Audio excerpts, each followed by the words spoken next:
Chairman, very, very happy to have you here, Undersecretary. I'm a strong supporter of your work, worked with Representative Kinzinger to try to get you more money and staff to be able to do it.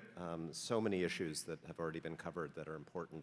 I'm particularly interested in the role that you have played in one of the most important elements, I think, of this fight between democracies and autocracies around the world, and that is countering the efforts of countries like Russia and particularly China to promote the proliferation of surveillance technologies. I mean, these totalitarian states are perfecting the technology of the modern surveillance state, and they are exporting it to others around the world, and that is a risk to Americans. It's a risk to human rights. But it also, I think, creates an opportunity for the United States to be seen as the counterforce, to be seen as the country that protects privacy of people around the world. And in that respect, I want to applaud you for the very bold steps that you have taken, that the State Department has taken, in particular listing the NSO Group and other similar companies on the entities list, and I hope that work continues.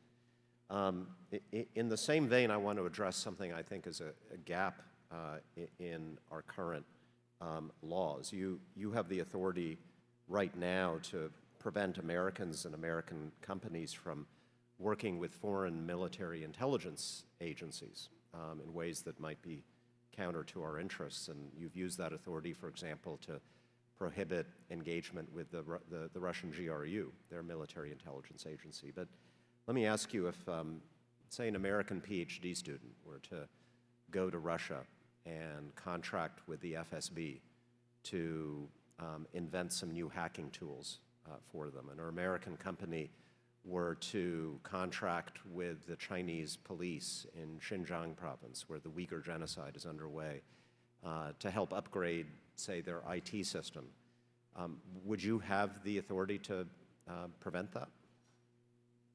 Thank you for that, Congressman. And in answer, thank you for your sponsorship of the U.S. Persons Amendment that's out there.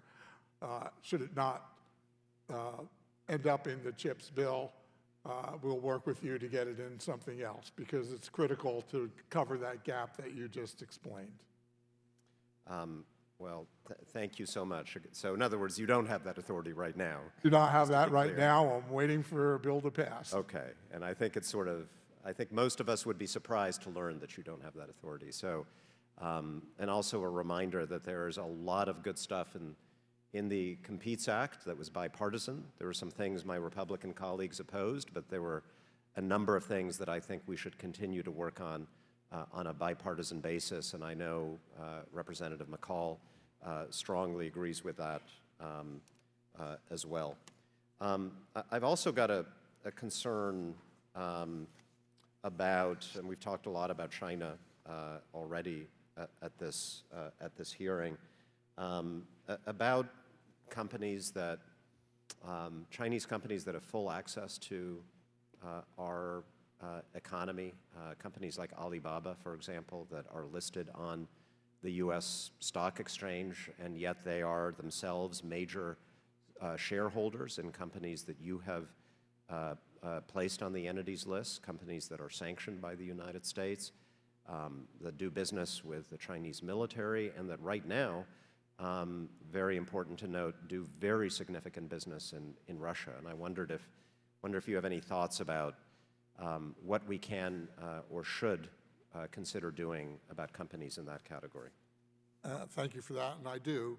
You know, I was just given some recent authorities around something called ICTS, telecommunications and software services.